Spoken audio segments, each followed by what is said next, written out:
تصور معايا هاد المشهد.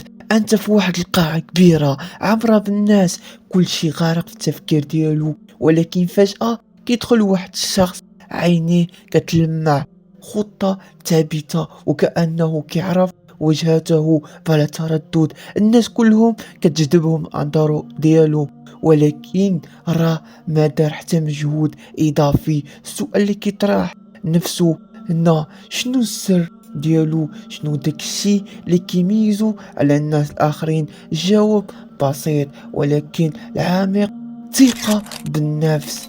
واش سبق ليك سولتي راسك واش الثقة بالنفس حاجة كتولد بها الانسان ولا حاجة يمكن نكتسبوها في الحياة؟ في هذا الفيديو غادي نكتشفوا كيفاش الثقة بالنفس ماشي غير اسلوب، بل هي فن كتطلب تدريب والتطوير الذاتي.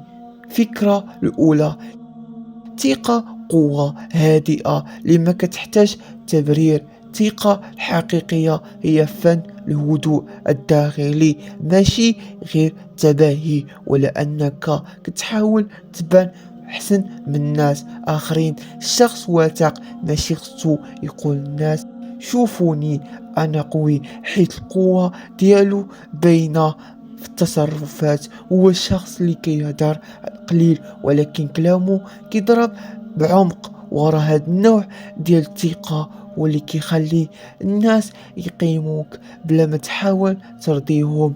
قصة: مرة كان واحد طالب في الثانوي ديالو، كان معروف بأنه إنسان هادئ بزاف، كيقرا مع راسو وكيتجنب الجدل. في واحد النهار كان عنده مسابقة ديال النقاشات، وجا الدور عليه يهدر قدام القاعة. كل كان كيشوف على أنه غادي يفشل، ولكن مفاجأة كبيرة كانت فاش وقف. بدا كيهدر بكل هدوء ووضوح وقدم أفكاره بثقة كاملة. ما كانش محتاج يرفع صوته ولا يحرك يديه بزاف، كل كلمة قالها كانت محسوبة. النتيجة: ربح مسابقة بلا ما يتعرق حتى نقطة. هاد الطالب علم الناس درس مهم: الثقة كتجي من الداخل ماشي من المظهر. لغة الجسد سلاح سري للثقة. عندما تدخل إلى أي مواقف الجسم ديالك كيكون رسالة الأولى اللي كتوصلها للناس. واش كنتي عارف أن الوقفة ديالك، نظرات ديالك، وحتى الطريقة كيفاش كتحرك يمكن تعكس ثقتك؟ الناس كيشوفوك وكيقراوك قبل ما تفتح فمك، لذلك وقف مستقيم، شد ظهرك وديما شوف عين الشخص اللي قدامك. كون بحال أسد، ماشي غير بقوة الجسدية ولكن بقوة حضورية. حتى في المواقف اللي كتكون مراهق فيها أو متوتر، داك الجسد القوي كيخليك تعطي رسالة للعقل ديالك بأنك قادر تواجه أي تحدي. النقد الذاتي العدو الخفي ديال الثقة في الناس كتبدأ من كيفاش كتهضر مع راسك. إذا كان الصوت الداخلي ديالك ديما كينتقدك وكيقول لك أنك ما كتستاهلش النجاح، غادي تولي أسير ديال الشكوك. خصك تبدأ تحل محل هاد الصوت الأفكار الإيجابية، وبدأ تطور واحد العقلية ديال نعم أنا قادر. كل إنسان كيطيح، كل واحد كيعيش لحظات ديال الشك، ولكن الشخص اللي واثق هو اللي كيرجع واقف وكيقول ماشي مشكل، غادي نكمل ونولي حسن.